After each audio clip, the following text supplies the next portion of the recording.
No niin, tässä nyt me leivotaan jaksossa. Näytämme teille kuinka tehdään herkullinen pahtoleipä.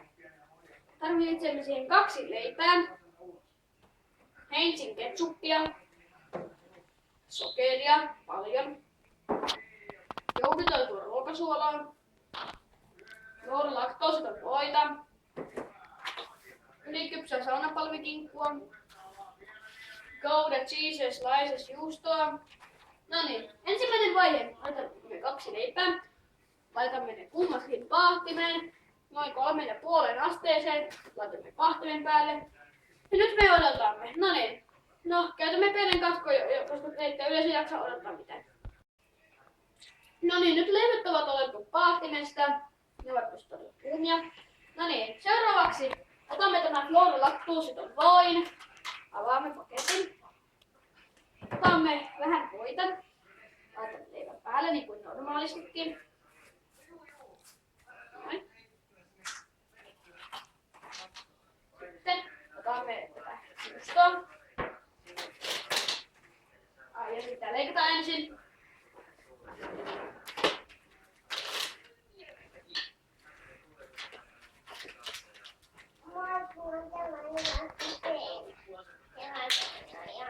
Laitamme sitä 1 siivun. Otamme ylikypsää saunapalvikinkkua. Sitäkin laitamme 1 siivun. Sitten otamme suolan. Laitamme sitä muutaman teelusikallisen verran.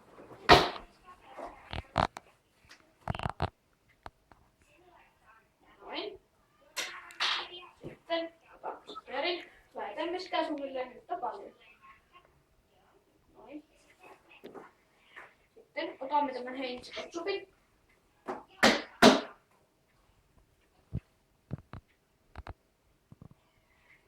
Ja näin. Otamme toisen siivun päälle.